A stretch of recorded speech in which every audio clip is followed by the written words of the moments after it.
Hello friend,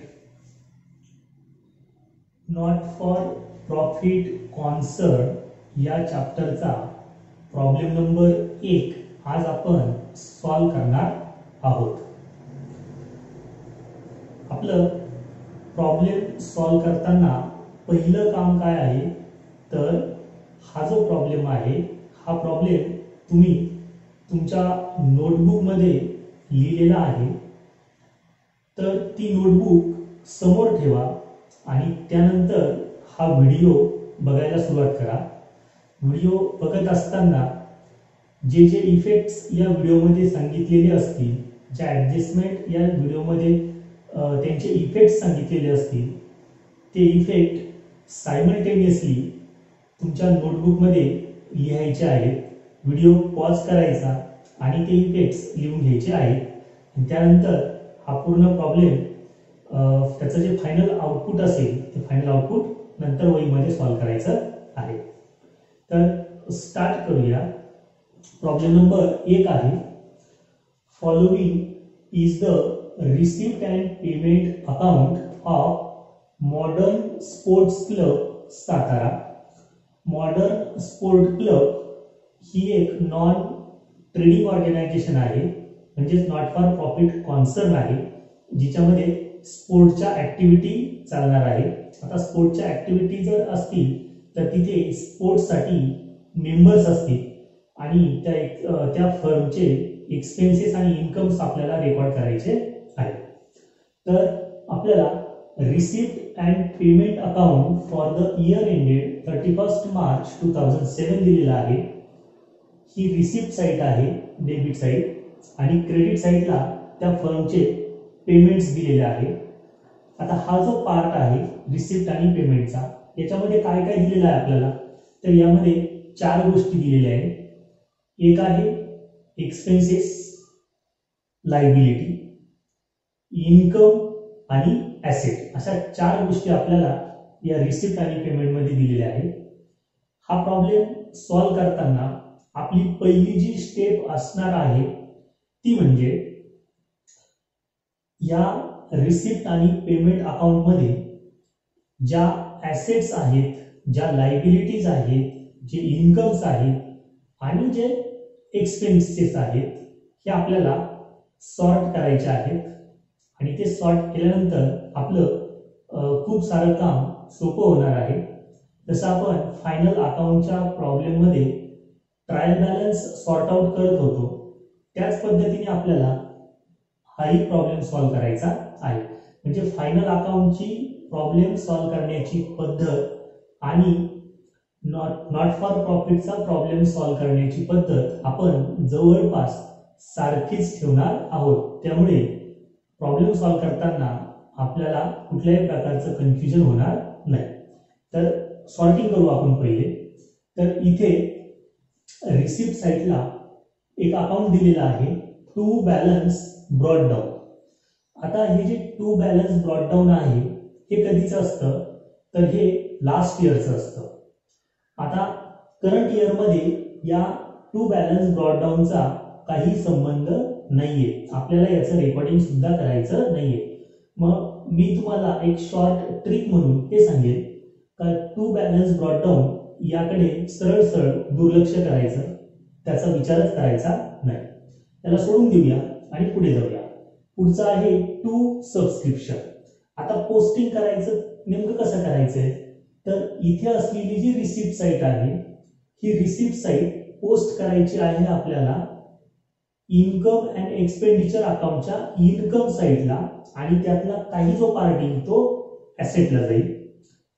पेमेंटची जी बाजू आहे ही पेमेंटची बाजू इन्कम आणि एक्सपेंडिचर अकाउंटच्या एक्सपेन्सेस बाजूला पोस्ट करायची, आणि त्यातले काही अकाउंट्स हे लायबिलिटी साईडला सुद्धा पोस्ट केले जाऊ शकतात. ठीक आहे, किंवा ॲसेट साईडला ते पोस्ट केले जाऊ शकतात. तर बघा, पहिला आहे टू सबस्क्रिप्शन. सबस्क्रिप्शन हा आपल्या बिझनेसचा इन्कम असतो आणि म्हणून सबस्क्रिप्शनचा जो इफेक्ट जाणार आहे हा इफेक्ट इन्कम आणि एक्सपेंडिचर बाजूच्या इन्कम साईडला जाणार आहे.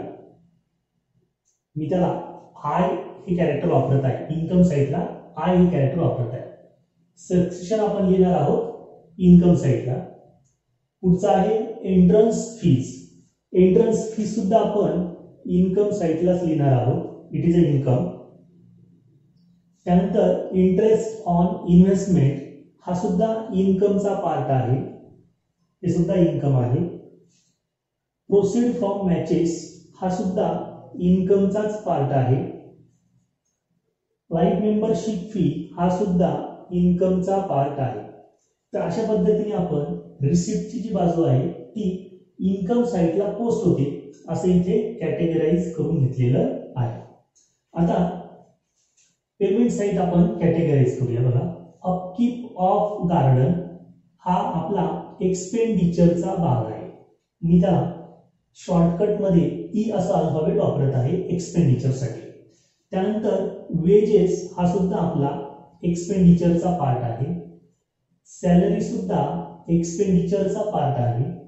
ग्राउंड रेंट हा सुद्धा एक्सपेंडिचरचा पार्ट आहे. प्रिंटिंग हा सुद्धा एक्सपेंडिचरचा पार्ट आहे. पोस्टेज हे सुद्धा एक्सपेंडिचर आहे. आता बाय बँक बॅलन्स म्हणजे आपल्या अकाउंटला असलेला बँकेचा बॅलन्स काय आहे, तर हे आहे बँक अकाउंट. आणि बँक अकाउंट आपण कुठे दाखवतो, तर बॅलन्स शीटच्या ऍसेटला. कुठे दाखवत असतो, बॅलन्स शीटच्या ऍसेटला. म्हणजे फायनल अकाउंट सारखंच हे आपल्याला लिहायचं आहे. नंतर आहे बाय बॅलन्स कॅरीड डाऊन. हा कुठला बॅलन्स आहे, तर हा कॅश बॅलन्स आहे. म्हणजे हे अकाउंट आहे कॅश अकाउंट. मग कॅश अकाउंट कुठे दाखवतो आपण फायनल अकाउंट मध्ये, कुठे, येस, बॅलन्स शीटच्या ऍसेटला. बरोबर आहे. मग इथे सुद्धा कॅश अकाउंट असेल किंवा बँक अकाउंट असेल किंवा अदर फिक्स्ड ऍसेट्स असतील, या सगळ्या कुठे दाखवायच्या आहेत आपल्याला, बॅलन्स शीटच्या ऍसेटला. तर याचा इफेक्ट सुद्धा जाणार आहे बॅलन्स शीटच्या ऍसेटला. तर अशा पद्धतीने आपण हे सगळं कॅटेगरायझेशन जे आहे ते कॅटेगरायझेशन आपण इथे करून घेतलेलं आहे. हे पोस्टिंग आपण इथे करून घेतलेलं आहे. एकदा का पोस्टिंग झालं की आपल्याला ऍडजस्टमेंटचे इफेक्ट समजून घ्यायचे असतात. आता इथे बघा, पहिली जी ऍडजस्टमेंट आहे, ऍडजस्टमेंट काय, ऍडजस्टमेंट तर ledger balances for the club as on 31 March 2006 वर. म्हणजे 31 मार्च 2006 याचा अर्थ 1 एप्रिल 2006. म्हणजे फायनान्शियल इयरच्या सुरुवातीला आपल्याला काही लेजरचे बॅलन्सेस दिलेले आहेत. हे लेजरचे बॅलन्सेस काय असणार आहे, तर या लेजरच्या बॅलन्सेस मध्ये काही ऍसेट्स असणार आहेत आणि काही लायबिलिटीज असणार आहेत. बघा, इथे पहिला अकाउंट दिला आहे ledger capital fund ₹66,430. Capital fund म्हणजे काय, तर कॅपिटल फंड म्हणजे ज्याला आपण फायनल अकाउंट मध्ये कॅपिटल अकाउंट असं म्हणतो, त्यालाच इथे काय म्हणणार आहोत आपण, कॅपिटल फंड. म्हणजे आपल्याला कॅपिटल अकाउंट दिलेला आहे. आता कॅपिटल अकाउंट किंवा कॅपिटल फंड काय असतो, तर तो लायबिलिटीचा पार्ट असतो. म्हणजे आपल्याला कॅपिटल फंड 66,430 रुपये हे कुठे लिहायचे आहे, बॅलन्स शीटच्या लायबिलिटीला हे लिहायचे आहे. मग हे आपण डायरेक्ट लिहून घेतले तरी चालेल. नेक्स्ट बघा, club house and ground ₹40,000. Club house म्हणजे एक क्लबची बिल्डिंग आणि ग्राउंड, आणि ते ग्राउंड असेल क्लबचं ग्राउंड. ही काय आहे, तर ही बिझनेसची किंवा फर्मची काय आहे, फिक्स्ड ऍसेट आहे. मग हे फिक्स ऍसेट 40,000 रुपयाचं डायरेक्ट कुठे लिहायचं आहे, बॅलन्स शीटच्या ऍसेटला. Club house and ground rent 40,000 रुपये. ओके. पुढचं काय बघा, इन्व्हेस्टमेंट. कुठे जाईल इन्व्हेस्टमेंटचा इफेक्ट, बॅलन्स शीटच्या ऍसेटला. बॅलन्स शीट मध्ये ऍसेट साइडला 18,640 रुपये इन्व्हेस्टमेंट या नावाने आपल्याला लिहायचं आहे. पुढचा अकाउंट आहे फर्निचर 6,400. फर्निचर काय आहे, तर फर्निचर ही सुद्धा आपल्या फर्मची ऍसेट आहे. नंतर आउटस्टँडिंग सबस्क्रिप्शन ₹600. आता हे जे आउटस्टँडिंग सबस्क्रिप्शन आहे 600 रुपये, हे कधीचं आहे, तर हे लास्ट इयरचं आहे. म्हणजे या आउटस्टँडिंग सबस्क्रिप्शनचा, या सबस्क्रिप्शन अकाउंटशी काहीतरी संबंध आहे.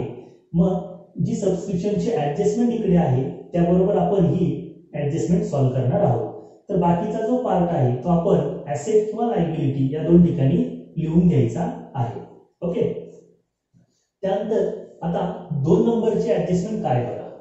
2 नंबरला आपल्याला दिलेला आहे प्रिंटिंग इन्क्लूड्स. काय वर्ड आलेला आहे? इन्क्लूड्स. इन्क्लूड म्हणजे काय? तर फायनल अकाउंट मध्ये सुद्धा आपण इन्क्लूड या शब्दाचा अर्थ घेतला होता लेस करणे. तो सेम अर्थ इथे सुद्धा आपल्याला घ्यायचा आहे, लेस करणे. म्हणजे हे 200 रुपये प्रिंटिंग या अकाउंट मधनं, हे प्रिंटिंग अकाउंट 930 रुपये या अकाउंट मधनं काय करणार आपण? लेस करणार. प्रिंटिंग इन्क्लूड 200 रुपये काय करायचे आहेत आपल्याला? प्रिंटिंग या अकाउंट मधनं लेस करायचे आहेत. ओके. आता याचा दुसरा इफेक्ट कसा जाईल तर बघा, ऍडजस्टमेंट नंबर 2 आहे प्रिंटिंग इन्क्लूड्स ₹200.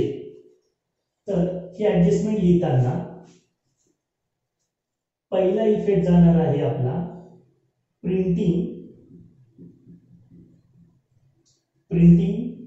930 मधून आपल्याला करायचं आहे लेस. काय? कोणतं इन्क्लूड? तर याला आपण इन्क्लूड असं नाव दिलं तरी चालेल. इन्क्लूड प्रिंटिंग 200 रुपये. कधीचं इन्क्लूड आहे ते इथे दिले बघा वरती. प्रिव्हियस इयर म्हणजे लास्ट इयरचं. काय ते? लास्ट इयरचं आहे म्हणून त्याला लास्ट इयर असं म्हटलं तरी चालेल. लास्ट इयर 200 रुपये, लास्ट इयरचे 200 रुपये हे लेस करायचे आहेत. म्हणजे 730 रुपये हा इफेक्ट आपला येणार आहे. कुठे येणार आहे हा इफेक्ट? तर हा इफेक्ट येणार आहे प्रिंटिंग मध्ये. प्रिंटिंग कुठे आहे? तर प्रिंटिंग आहे एक्सपेंडिचरला. म्हणजे हा इफेक्ट ऍडजस्टमेंटचा पहिला इफेक्ट जाणार आहे इन्कम अँड एक्सपेंडिचर अकाउंटच्या डेबिट साईडला. कुठे? Debit side. कारण एक्सपेन्सेस ही कुठली साईड आहे? डेबिट साईडला. आता या अकाउंटचा दुसरा इफेक्ट कुठे येणार आहे? हा इफेक्ट आला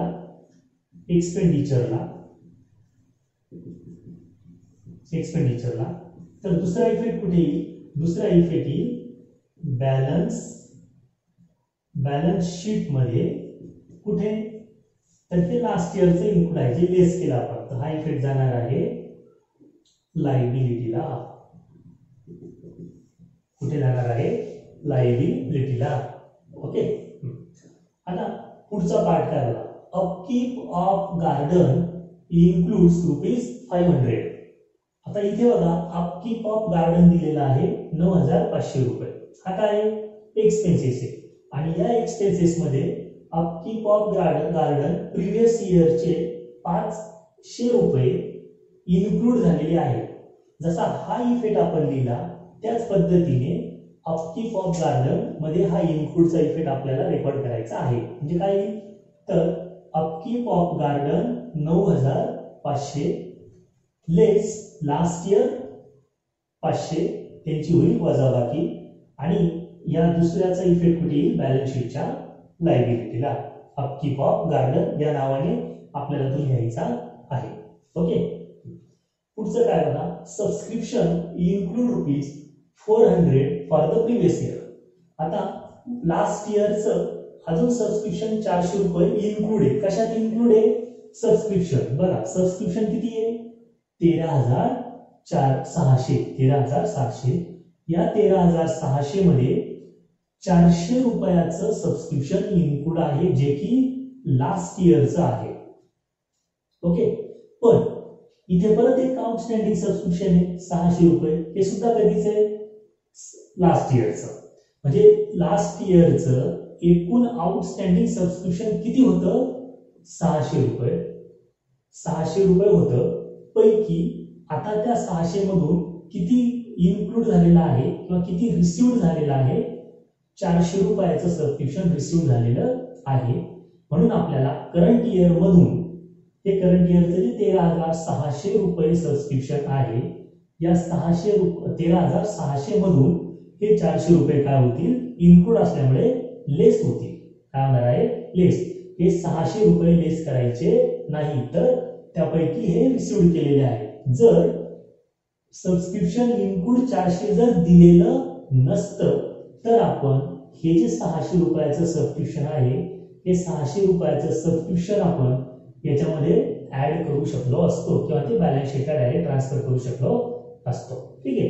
मग आता सबस्क्रिप्शनची ही ऍडजस्टमेंट कशी लिहिणार आपण, तर ऍडजस्टमेंट नंबर 2, सबस्क्रिप्शन आपण इन्कम साइडला लिहिणार बाय सबस्क्रिप्शन 13,600 लेस. काय करणार, हे सबस्क्रिप्शन काय करायचं आपल्याला, लेस करायचं आहे. Less previous year subscription received. Previous year subscription received किती ते, तर ते आहे 400 रुपये. यांची होणार आहे वजाबाकी 13,200. म्हणजे करंट इयरचं जे सबस्क्रिप्शन आपण रिसिव्ह केलेलं आहे मेंबर्स कडनं ते किती आहे, तर ते आहे 13,200 रुपये. लक्षात झालं. आता हे 600 आणि हे 400, लास्ट इयरचं बाकी होतं 600, यापैकी किती वसूल केले, 600 पैकी किती घेतले, 400 घेतले. अजून किती यायचे बाकी आहे, 200. बघा, आउटस्टँडिंग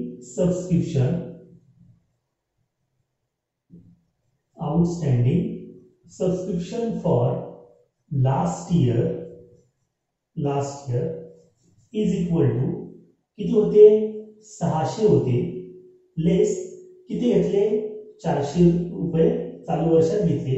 अजून किती यायचे बाकी आहे, तर 200 रुपये अजून सबस्क्रिप्शनचे लास्ट इयरचे आहे, मागच्या वर्षाची उधारी आहे असं म्हणा, हे यायचं बाकी आहे. मग हा झाला आपला इन्कमचा इफेक्ट. आणि हे जे सबस्क्रिप्शन आहे 200 रुपये, हे 200 रुपयाचं सबस्क्रिप्शन कुठे लिहायचं, हे लिहायचं आहे बॅलन्स शीटच्या ऍसेटला. कुठे लिहिणार आहोत आपण, हे बॅलन्स शीट मध्ये ऍसेटला लिहायचं आहे. Outstanding subscription for last year 200 रुपये. ओके, 200 रुपये कशा आले कळाले, मागच्या वर्षाचे येणं बाकी होतं 600 रुपये, पैकी वसूल झाले 400 रुपये आणि अजून 200 रुपये यायचे बाकी आहे. म्हणजे हे 400 आणि 200 टोटल 600 रुपये होते. आणि हा येणं बाकी असल्यामुळे हे आपली काय होणार आहे, ऍसेट होणार आहे. म्हणून याचा इफेक्ट द्यायचा आहे ऍसेटला. क्लिअर एकदम. ओके, आता पुन्हा या ऍडजस्टमेंट कडे येऊया. इथे 6वी एक ऍडजस्टमेंट दिलेली आहे बघा, subscription outstanding for current year. Current इयरचं आउटस्टँडिंग आहे म्हणजे चालू वर्षाचं येणं बाकी आहे 1,000 रुपये. जे चालू वर्षाचं येणं बाकी असेल ते सरळ सबस्क्रिप्शन मध्ये इन्कमला ऍड करायचं आहे. म्हणून याचा इफेक्ट होईल plus outstanding subscription for current year. Outstanding subscription for current year किती, 1,000. हे टोटल झाले 14,200. तर हा पूर्ण इफेक्ट कुठे येईल आपला, इन्कम अँड एक्सपेंडिचर अकाउंट मध्ये इन्कम साइडला येणार आहे. कुठे येणार आहे, इन्कम साइडला. आता हे जे आउटस्टँडिंग सबस्क्रिप्शन आहे म्हणजे ऍडजस्टमेंट नंबर 6चं, याचा जो दुसरा इफेक्ट जाणार आहे, याचा दुसरा इफेक्ट सुद्धा बॅलन्स शीटला जाणार आहे. ओके, याचा दुसरा इफेक्ट सुद्धा द्यायचा आहे बॅलन्स शीटच्या ऍसेटला. बॅलन्स शीटच्या ऍसेटला याचा दुसरा इफेक्ट येणार आहे. म्हणजे बॅलन्स शीटच्या ऍसेटला आता 2 सबस्क्रिप्शन दिसतील, outstanding subscription for current year 1,000 आणि outstanding subscription for last year 200 रुपये. अशी टोटल 1,200 रुपयाचं सबस्क्रिप्शन बॅलन्स शीटच्या ऍसेटला दिसेल. ओके, ऍडजस्टमेंट कळाली का. हा इफेक्ट कुठे येणार आहे, इन्कमला. सबस्क्रिप्शन मध्ये लक्षात ठेवण्यासारखे 2च पॉइंट कोणते, प्रिव्हियस इयर किंवा लास्ट इयर. जर सबस्क्रिप्शन दिलेलं असेल तर ते काय करायचं, लेस करायचं. आणि करंट इयरचं जे सबस्क्रिप्शन असेल चालू वर्षाचं ते काय करायचं, ऍड करायचं. ओके, मग लास्ट इयरचे 400 रुपये लेस केले, करंट इयरचे 1000 रुपये ऍड केले, बस. लास्ट इयरचे करंट इयरचे लिहायचे असतात ऍसेटला, लास्ट इयरचं जर काही शिल्लक राहिलं तर ते लिहायचं असतं ऍसेटला. जर लास्ट इयरचं काही शिल्लक राहिलं नाही, म्हणजे 600 हे मी ते 600 रिसिव्ह केले, ते उरले किती, 0, मग ते आपल्याला लिहायची गरज नाही. ओके, याच्यात अजून काही व्हेरिएशन्स आहेत, पुढचे जसे प्रॉब्लेम्स येतील तसे आपण ते समजून घेऊया. तर सबस्क्रिप्शनच्या ऍडजस्टमेंट मध्ये आपण ही ऍडजस्टमेंट आणि ऍडजस्टमेंट नंबर 6 अशा 2 ऍडजस्टमेंट एकत्र करून हा इफेक्ट समजून घेतलेला आहे. ओके, आता ऍडजस्टमेंट नंबर 3 कडे जाऊया. बघा, entrance fees are to be capitalize. इथे जी एंट्रन्स फीज दिलेली आहे 520 रुपये, ही 520 रुपये एंट्रन्स फीज काय करायची आहे आपल्याला, तर ती कॅपिटलाइज करायची आहे. कॅपिटलाइज करायची म्हणजे काय, तर ती इन्कम साईडला लिहायची नाही. इन्कम साईडला तिचा इफेक्ट काय येईल, निली. म्हणजे इन्कमला आपण लिहिलं, इथे लिहिलं आपण इन्कम, इन्कमला किती लिहिले 520, आणि कॅपिटलाइज किती करायचे 520. मग 2 होईल बाय एंट्रन्स फी 520 लेस कॅपिटलाइज किती 520, म्हणजे उरणार आहे 0. मग कॅपिटलाइज केल्यावर इफेक्ट कुठे द्यायचा, तर ही जी एंट्रन्स फीज आपण कॅपिटलाइज करणार आहोत तिचा इफेक्ट द्यायचा बॅलन्स शीटच्या लायबिलिटीला. हे जे कॅपिटल फंड दिलेला आहे 66,430 त्याच्यामध्ये करायचं आहे ऍड. काय करायचं आहे, ऍड करायचं आहे. जेव्हा जेव्हा कॅपिटलायझेशनची ऍडजस्टमेंट येईल तर ती कॅपिटलायझेशनची ऍडजस्टमेंट बॅलन्स शीटच्या लायबिलिटीला ऍड करून लिहायची आहे. कुठे, कॅपिटल फंड मध्ये. ओके, आता नेक्स्ट ऍडजस्टमेंट बघा. द क्लब ओड rupees 210 for the use of hall. 210 रुपये यूज ऑफ हॉलचे आपण रिसिव्ड केलेले आहे. म्हणजे तो हॉल जो आहे तो हॉल आपण समजा दुसऱ्याला यूज साठी दिलेला होता आणि त्याच्या अगेन्स्ट मध्ये आपल्याला 210 रुपये मिळालेले आहे. तर ह्या ऍडजस्टमेंटचा पहिला इफेक्ट जाईल इन्कम साईडला. कुठे जाईल, इन्कम, कारण पैसे आपल्याकडे येत आहेत इन्कमला. काय देणार, तर बाय यूज ऑफ हॉल, त्याला नाव काय द्यायचं आहे, बाय यूज ऑफ हॉल 210 रुपये. आणि दुसरा इफेक्ट लिहायचा आहे बॅलन्स शीटच्या ऍसेटला. कुठे लिहायचं आहे, बॅलन्स शीटच्या ऍसेटला. ओके, नेक्स्ट ऍडजस्टमेंट बघा. Provide 10% depreciation on furniture. Furniture वरती 10% डिप्रिसिएशन काढायचं आहे. डिप्रिसिएशनचा इफेक्ट कुठे जाईल, इन्कम अँड एक्सपेंडिचरच्या डेबिटला. कुठे जाईल, डेबिटला, म्हणजे एक्सपेंडिचर साईडला. आणि दुसरा इफेक्ट फर्निचर मधून लेस करणार. कुठे करणार, फर्निचर मधून लेस करणार बॅलन्स शीटच्या ऍसेटला. ठीक आहे, तर अशा पद्धतीने या ऍडजस्टमेंटचे इफेक्ट्स येतील. आता आपण हा पूर्ण प्रॉब्लेम इन्कम आणि एक्सपेंडिचर आणि बॅलन्स शीट मध्ये कसा लिहायचा ते समजून घेऊया. हे इफेक्ट झाले, आता तो प्रॉब्लेम कसा लिहायचा आपल्याला हे आपण इथे समजून घेणार आहोत. आता आपण हा जो प्रॉब्लेम आहे तो प्रॉब्लेम फायनल कसा लिहायचा ते बघूया. तर मी इथे हे 2 फॉर्मॅट तयार केलेले आहेत. हा पहिला जो फॉर्मॅट आहे हा आपल्याला जसं आपण फायनल अकाउंट मध्ये प्रॉफिट अँड लॉस अकाउंट तयार करतो त्याच पद्धतीने हे तयार करायचं आहे आपल्याला. तर इथे अजून एक कॉलम आपण तयार करायला पाहिजे.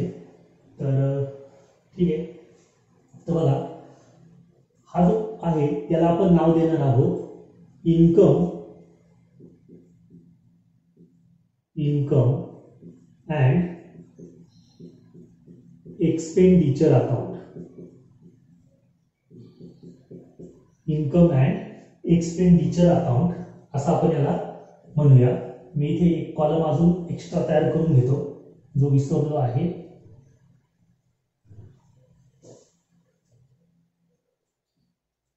अमाऊंटचा हा दुसरा कॉलम आहे.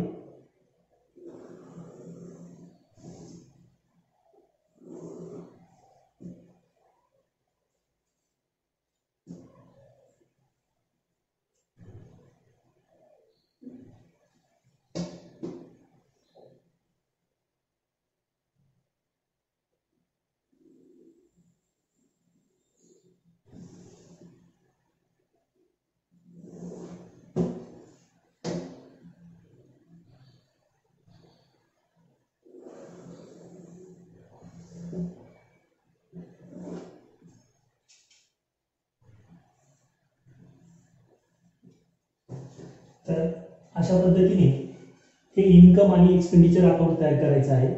त्याची ही डेबिट साईड असेल आणि ही क्रेडिट साईड असेल.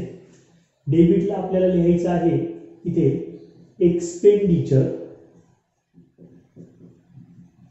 इथे लिहायचं आहे एक्सपेंडिचर आणि नेहमी सारखंच इथे रुपीजचे सिम्बॉल. इथे लिहायचं आहे इन्कम आणि इकडे रुपीज.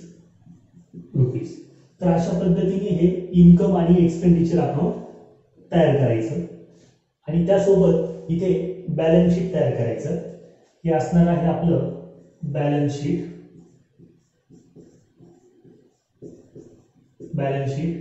नेहमी सारखंच ही लायबिलिटी बाजू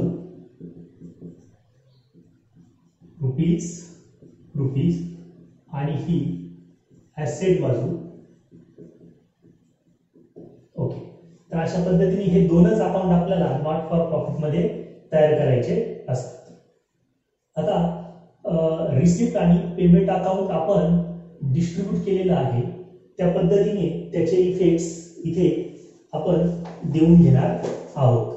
तर तिथे आपलं पहिलं अकाउंट होतं सबस्क्रिप्शन. कुठे लिहायचं आपल्याला, तर तिथे आपण लिहिलं होतं इन्कमला. आपण सबस्क्रिप्शन लिहिणार आहोत इथे इन्कमला. तिकडचा टू इकडे येताना होणार आहे bye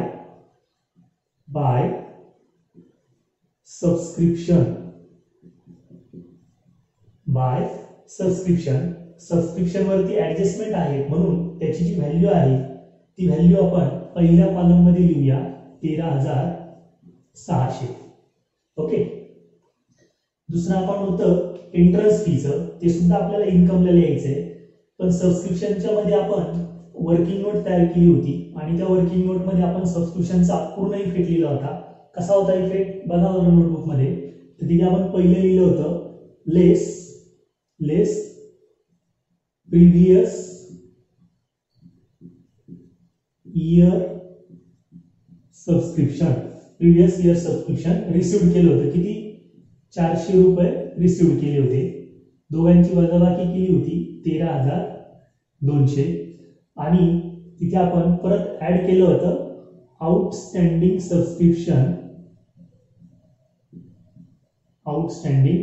subscription for current year.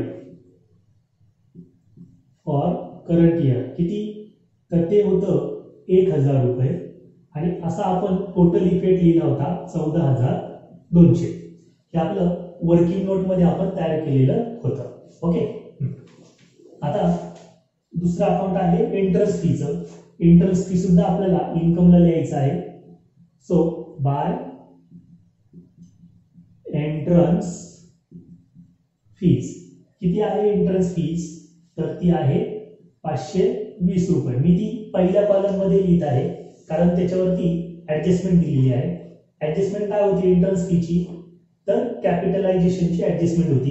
म्हणून जी ऍडजस्टमेंट कॅपिटलायझेशन असेल ती आपल्याला लेस करायची असते. लेस कॅपिटलाइज. किती? तर फुल अमाऊंट होती म्हणून 520 रुपये लेस केले आणि आउटरला लिहिलं डॅश कारण झिरो इफेक्ट येणार आहे. ओके, यांचे दुसरे इफेक्ट आपण लिहिणार आहोतच नंतर. पुढचं काय आहे बघा, इंटरेस्ट ऑन इन्व्हेस्टमेंट. हा सुद्धा कुठे लिहिला होता आपण? इन्कमला. म्हणून बाय इंटरेस्ट ऑन इन्व्हेस्टमेंट. किती आहे तो? 840 रुपये. त्याला ऍडजस्टमेंट नाहीये म्हणून तो आपण आउटरला लिहिला 840 रुपये. पुढचा आहे proceed from matches. By proceed from matches. किती दिलंय? 5,180. नंतरचा अकाउंट आहे लाईफ मेंबर्स फीज. तो पण आपण इन्कमला लिहिणार आहोत. लाईफ मेंबर फीज 5,000 रुपये. तर अशा पद्धतीने ही जी रिसिप्ट साईट आहे ती रिसिप्ट साईट आपण इन्कमला ट्रान्सफर करून घेतलेली आहे. ओके, आता पेमेंट साईड बघा. पेमेंट साईड मध्ये फक्त शेवटचे जे दोन इफेक्ट आहे ते आपण ऍसेटला ट्रान्सफर करणार आहोत आणि उरलेले सगळे इफेक्ट आपल्याला एक्सपेंडिचरला लिहायचे आहेत. असं आपण क्लासिफिकेशन केलेलं आहे. तर चल, पहिला आहे अपकीप. सो बायचं होईल to upkeep of garden. Upkeep of garden किती आहे? 9,500. 9,500. आता अपकीप ऑफ गार्डनची ऍडजस्टमेंट सुद्धा होती बघा. ऍडजस्टमेंट नंबर 2 मध्ये इन्क्लूड दिलेले अपकीप ऑफ गार्डन 500 रुपये. बरोबर, ते काय केलं होतं आपण? ते आपल्याला ह्या अपकीप ऑफ गार्डन मधून लेस करायचं आहे आणि त्याचा इफेक्ट बॅलन्स शीटच्या लायबिलिटीला न्यायचा आहे. सो लेस इन्क्लूड किती? तर 500 रुपये. आउटरला आले 9,000. आउटरला आले आहे 9,000 रुपये. ओके, पुढचं काय अकाउंट आहे? वेजेस. To wages 2,360. बाहेरच्या कॉलम मध्ये डायरेक्ट 2,360. त्याला ऍडजस्टमेंट नाहीये. पुढचं काय अकाउंट आहे? सॅलरी. टू सॅलरी किती दिली? सॅलरी 7,000. ऍडजस्टमेंट नाहीये, डायरेक्टली आउटरला. पुढचा अकाउंट आहे to ground rent. Ground rent किती दिलंय? ग्राउंड रेंट 210 रुपये. पुढचं काय अकाउंट आहे? प्रिंटिंग. प्रिंटिंगला काय ऍडजस्टमेंट आहे का? तर नाहीये. मग प्रिंटिंग दिलेलं आहे 930 रुपये. नेक्स्ट अकाउंट आहे पोस्टेज. टू पोस्टेज किती आहे? 190 रुपये. आता त्यानंतर बँक बॅलन्स म्हटलंय. बँक बॅलन्स कुठे लिहायचं आपल्याला? ऍसेटला. लिहून टाकूया बाय. आता ऍसेटला बाय येईल का? तर नाही, फक्त बँक बॅलन्स. Bank balance 5,000. त्याच्यानंतर काय दिले? Balance carry down. आता इथे लिहिताना बॅलन्स कॅरी डाऊन असं न लिहिता त्याला कॅश अकाउंट असं नाव द्यायचं. म्हणून त्याला आपण म्हणूया कॅश. किती आहे ते? तर 1,440 रुपये. तर अशा पद्धतीने रिसिप्ट आणि पेमेंट अकाउंट आपण आधी जसं क्लासिफाय केलं होतं त्या पद्धतीने लिहून घेतलं आणि त्यात काही ऍडजस्टमेंट पण आपण गरजेनुसार ऍड करून घेतलेल्या आहेत. ओके, आता परत एकदा ऍडजस्टमेंट कडे जाऊया आणि त्यांचे इफेक्ट्स प्रॉपर पद्धतीने आहे का नाही, जे राहिले ते इफेक्ट्स आपण लिहून घेऊया आणि त्यांचे दुसरे जे इफेक्ट्स राहिले तेही बॅलन्स शीटला लिहून घेऊया. तर इथे पहिला आहे कॅपिटल फंड. ऍडजस्टमेंट नंबर 1 चं कॅपिटल फंड कुठे लिहायचं आपल्याला? ते बॅलन्स शीटच्या लायबिलिटीला. मग मी त्याला इथे घेत आहे कॅपिटल फंड. कॅपिटल फंड आहे 66,430. त्याला मी इनर कॉलम मध्ये लिहितो कारण त्यात इथे येणारं प्रॉफिट ऍड होईल आणि कॅपिटलायझेशनची अमाऊंट सुद्धा त्याच्यामध्ये ऍड होणार आहे. कॅपिटल फंड लिहिलं. आता कॅपिटल फंड लिहिल्यावरती एक चांगली सवय आपण लावून घेऊया. कॅपिटल फंड नंतर मॅक्झिमम 3 ओळी रिकाम्या सोडून द्यायच्या आहेत. 1, 2 आणि 3 या 3 ओळी रिकाम्या सोडून द्यायच्या आणि त्यानंतर पुढचा पाठ लिहायचा. म्हणजे आपल्याला इथे जे ऍडजस्टमेंट आहेत त्या नंतर लिहिता येतील. ओके, तर मी ते 3 लाईन सोडून देत आहे अशा पद्धतीने. क्लब हाऊस अँड ग्राउंड कुठे लिहायचं आहे? हे ऍसेटला. तर आपण इथे ऍसेटला लिहूया club house and ground. Club house and ground 40,000.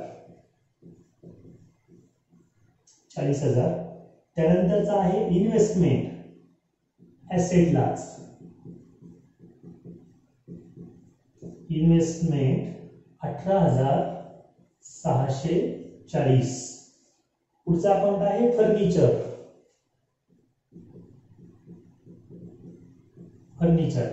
आणि बघा फर्निचरला ऍडजस्टमेंट पण आहे, म्हणून या फर्निचरची अमाऊंट आपण पहिल्या कॉलम मध्ये लिहूया. कुठे लिहिली? पहिल्या कॉलम मध्ये. आणि त्याला ऍडजस्टमेंट आहे. काय ऍडजस्टमेंट आहे?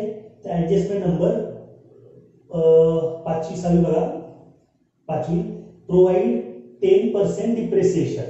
आता याच्यामधून हे डिप्रिसिएशन काय करणार आपण? तर लेस करणार. डिप्रिसिएशन बघा 6,400 वरती 10% डिप्रिसिएशन येईल. 0 गेट कॅन्सल. उरले किती? 640 रुपये. डिप्रिसिएशन आलेलं आहे 640 रुपये. वजाबाकी करूया. 0, 10तून 4 गेले 6, 1 दिला.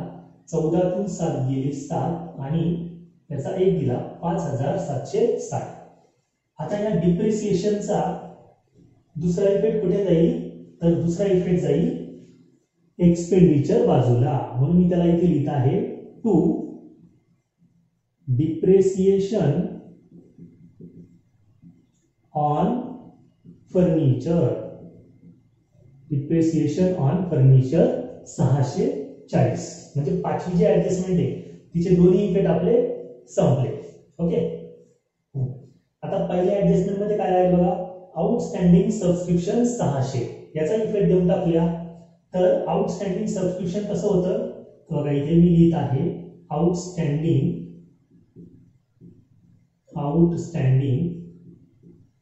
सबस्क्रिप्शन फॉर, कधीच हे लास्ट इयरचा आहे. लास्ट इयरचे किती बाकी होते? 600 रुपये बाकी होते. किती होते? 600 रुपये बाकी होते. 600 पैकी आपण रिसिव्ड किती केले? किती रिसिव्ड केले होते? 400 रुपये रिसिव्ड केले होते, जे पहिल्या ऍडजस्टमेंट मध्ये दिलं होतं. आता उरले किती? तर उरले आहे 200, जे अजून यायचे बाकी आहेत, मिळायचे बाकी आहेत, म्हणून ती ऍसेट झाली. ओके. मग या ऍडजस्टमेंट मधला हा जो 400 रुपयाचा इफेक्ट आहे सबस्क्रिप्शनचा, तो इफेक्ट आपला इकडे आलेला आहे. ओके. आता पहिली जी ऍडजस्टमेंट आहे तिचं बघा, कॅपिटल फंड आपण लिहिलं, क्लब हाऊस अँड ग्राउंड पण लिहिलं, इन्व्हेस्टमेंट पण लिहिलं, फर्निचर झालं आणि आउटस्टँडिंग सबस्क्रिप्शन 600 रुपयाचा इफेक्ट सुद्धा झाला. म्हणजे पहिली जी ऍडजस्टमेंट आहे ती पहिली ऍडजस्टमेंट आपली कंप्लीट झालेली आहे. आता दुसरी ऍडजस्टमेंट बघा, प्रिंटिंग इन्क्लूड 200 रुपये. प्रिंटिंग इन्क्लूड 200 रुपये. तर इथे प्रिंटिंगचे, इथे आपण प्रिंटिंग लिहिलं आहे बघा, किती? 930. आता हे 930 आपल्याला इनर कॉलम मध्ये लिहून घ्यावं लागेल आणि इथे लिहावं लागेल लेस इन्क्लूड. किती इन्क्लूड आहे? 200 रुपये. 200 उरले 730 रुपये. उरले किती? 730 रुपये. तर हा प्रिंटिंगचा इफेक्ट आपण दिला. या प्रिंटिंगचा दुसरा इफेक्ट कुठे जाईल? तर तो जाणार आहे लायबिलिटीला. मग मी इथे लिहित आहे प्रिंटिंग 200 रुपये. इनर कॉलम मध्ये लिहिले.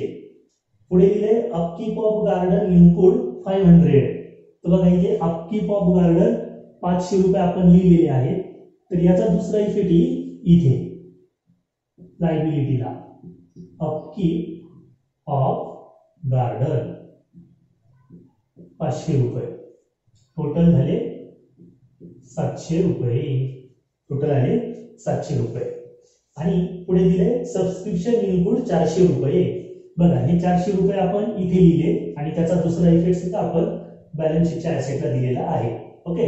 तर अशा पद्धतीने ही दुसरी जी ऍडजस्टमेंट आहे, दुसऱ्या ऍडजस्टमेंटचं प्रिंटिंग 200 रुपये आपण लेस केले, अपकीप ऑफ गार्डनचे 500 रुपये लेस केले आणि हे दोघं जण लायबिलिटीला लिहिले आणि सबस्क्रिप्शनचे 400 रुपये इथून लेस केले आणि ते बॅलन्स शीटच्या ऍसेटला लिहिले. ओके.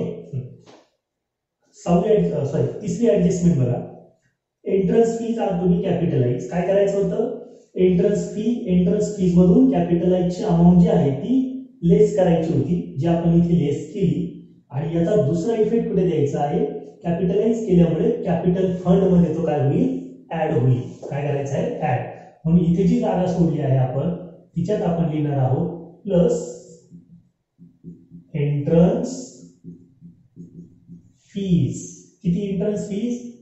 520 रुपये. आणि या दोघांची बेरीज करून घेऊया. 0 3 आणि 2 5 5 आणि 4 9 6 6. Okay.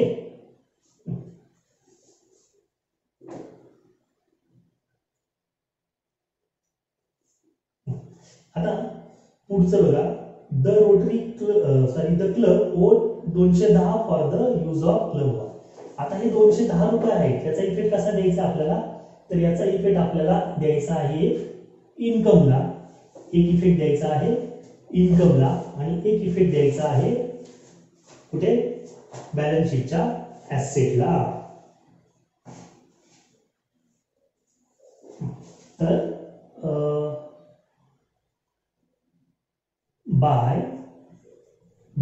use of club hall, by use of club hall 210 रुपये. 210.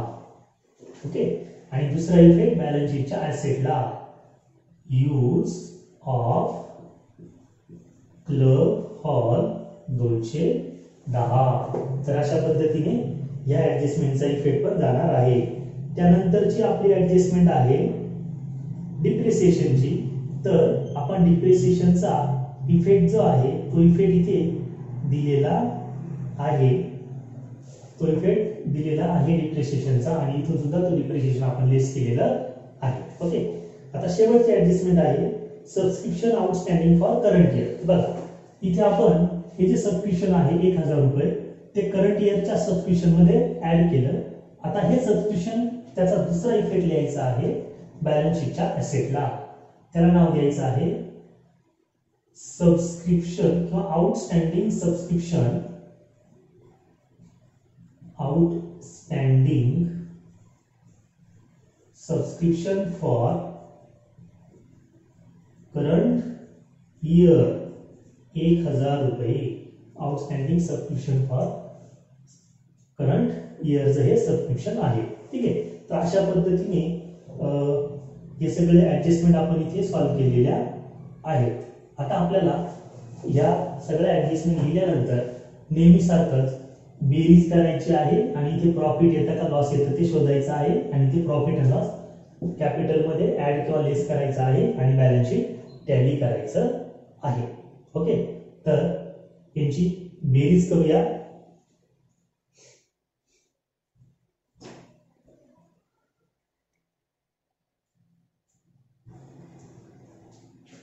बघा इथे आपण क्रेडिटची बेरीज केली. क्रेडिटची बेरीज आलेली आहे 25,430. या 25,430 मधून ही डेबिटची जी बेरीज आहे ती वजा केली आणि वजा करून डिफरन्स आला 5,300. हा डिफरन्स या बाजूला आला तो इकडे लिहिला. आपण जसं नेट प्रॉफिट लिहितो तसा लिहिला. फक्त त्याला नेट प्रॉफिट असं न म्हणता त्याला नाव द्यायचं आहे टू सरप्लस. काय नाव द्यायचं आहे? सरप्लस. म्हणजे आपण फायनल अकाउंट मध्ये नेट प्रॉफिट असं म्हणतो त्याला इथे म्हणायचं सरप्लस. बस. आता हे जे सरप्लस आहे हे सरप्लस इथून आपण कॅपिटल फंड मध्ये ऍड करणार आहोत. प्लस सरप्लस 5,300 ऍड करून या कॅपिटल फंडची टोटल केली 72,250 रुपये आले. ठीक आहे. हा एक इफेक्ट आहे. हा आपण चुकीचा लिहिला आहे. हा इफेक्ट इथे लिहायची गरज नाही आहे. ते आपण जिकडे लेस केलेला आहे त्याचा दुसरा इफेक्ट इकडे येणार नाही कारण हे लास्ट इयरचं इन्क्लूड होतं. लास्ट इयरचं इन्क्लूड असल्यामुळे ते बॅलन्स शीट मध्ये येणार नाही. ते तिकडे रिसिव्ह झालेलं आहे म्हणून ते लेस केलं. ते जर अजून आउटस्टँडिंग असतं तर आपण इकडे लिहिलेलं असतं म्हणून ते मी इथून इरेज करत आहे. आता या कॅपिटल फंडची टोटल अमाऊंट आलेली आहे 72,250 आणि दुसरे आयटम इथे नाहीये म्हणून ही 72,250 मी इकडे खाली लिहून घेत आहे. ही झाली बॅलन्स शीटची टोटल.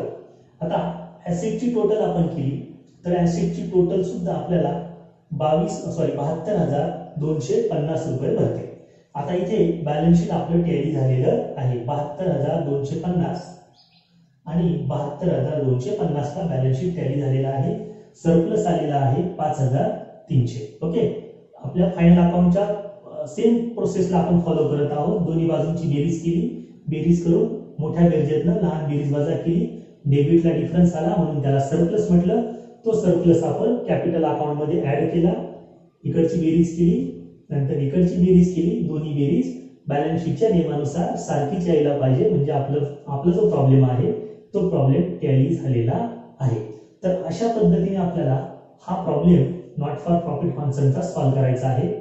यात तुम्ही ऑब्झर्व केलं असेल, आपण यात जेवढ्या काही स्टेप्स फॉलो केल्या या सगळ्या स्टेप्स फायनल अकाउंटच्या प्रॉब्लेम सारख्याच आहेत. त्यामुळे कन्फ्यूज व्हायचं काही कारण नाहीये. काही ज्या ऍडजस्टमेंट आहे, जसं सबस्क्रिप्शन ही एक वेगळी ऍडजस्टमेंट आहे, ती जसं आपण प्रॉब्लेम घेऊ तशी तुमची ती ऍडजस्टमेंट क्लिअर होईल. ठीक आहे, तर इथे आपण हा पहिला प्रॉब्लेम सॉल्व्ह केलेला आहे. नेक्स्ट लेक्चरला प्रॉब्लेम नंबर 2 आपण सॉल्व्ह करूया.